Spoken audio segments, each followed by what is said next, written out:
Urban FM 104.5.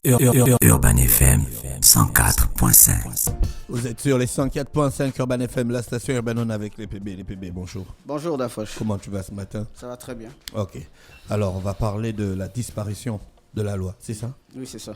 C'est quoi le concept? Explique-nous. Le concept, la disparition de la loi. La loi disparaît. Oui, disparition de la loi qui est un peu, on va dire quoi, aux antipodes de l'adoption de la loi. Lorsqu'une loi vient à être prise, elle doit figurer dans l'ordonnancement juridique interne, produire des effets.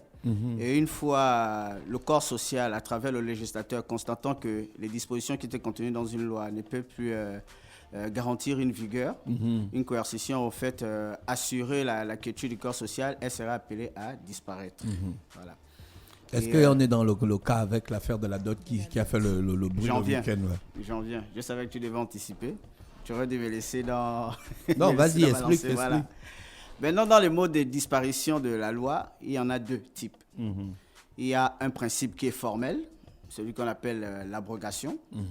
L'abrogation est le principe par lequel une loi est anéantie pour l'avenir, puisque la loi ne contient pas, n'est pas rétroactive en fait.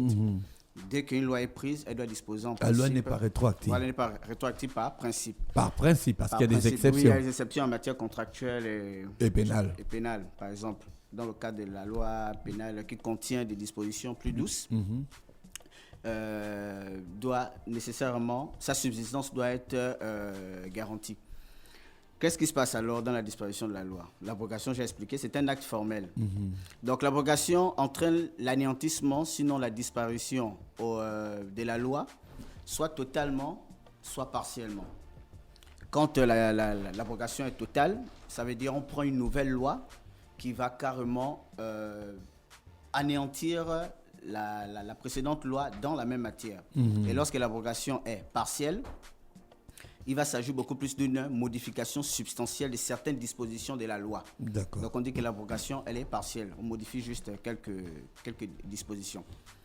Il y a un autre type qui découle de la pratique, un mode de disparition de la loi qui découlerait de la pratique, qui s'entend de la désuétude. Il y a une expression triviale, très usitée. On dit une loi est tombée en désuétude. La désuétude, c'est quoi? La désuétude, c'est le mot de disparition de la loi par l'effet de l'inapplication de celle-ci. Parce que quand une loi est adoptée et intègre l'ordonnance juridique interne, elle a propension à produire les effets des droits et être opposable à tous. Mais il s'avère que dans son contenu, cette loi peut contenir des dispositions qui sont contraires aux mœurs de la société. Et en la matière, on parle de coutume contra legem. Lorsque vous avez une loi, parce que la loi, c'est la lettre et l'esprit. Vous pouvez avoir la lettre qui est contenue dans l'acte formel pris par le législateur, mais après, vous avez l'esprit. L'esprit, c'est la société, c'est le corps social, c'est les individus, le peuple, à ne pas confondre avec la population, qui ont l'ADN. C'est l'ADN d'un peuple, les mœurs. Et c'est ça qui véhicule l'esprit de la loi. Et Montesquieu avait bien fait de le dire dans l'esprit de la loi. C'est ce qui devrait être, qui doit être appliqué.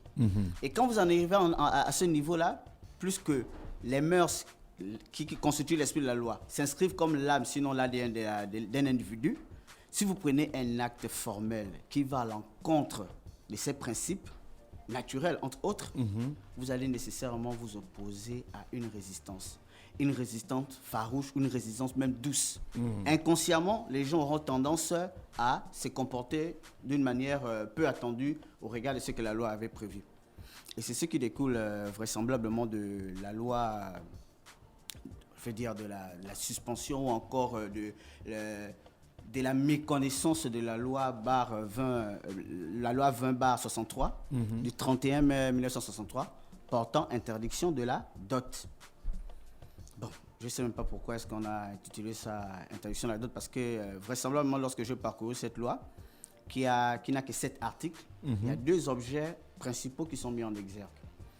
L'article premier de cette loi dit interdit la pratique en droit coutumier connu sous le nom de la dot, qui consiste en la remise par le futur conjoint à la famille de la future épouse, à des présents consistant à des sommes d'argent ou à des objets de valeur. C'est clairement interdit. Ça, c'est l'article 1er qui le dit. L'article 3 dispose, en fait, dans le régime coercitif. C'est pour renforcer, en fait, la vigueur ou encore l'effectivité de l'article 1er, qui dit que